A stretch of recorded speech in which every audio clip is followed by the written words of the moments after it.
Taiwanese freighter aground, Russia, Japan Sea.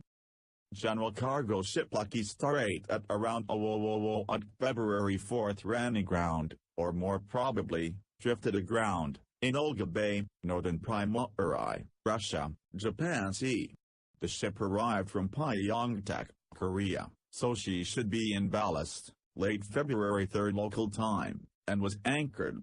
Weather said to be stormy, with NW wind up to 15 ms, and assumedly, anchor dragged, ship drifted on beach, as drift track coincides with wind direction.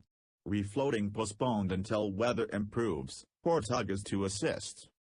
General cargo ship Lucky Star 8, IMO 9,054,767, DWT 5,838, built 1992, flag Palau, manager Wisdom Marine Lines, Taiwan, EQUASIS.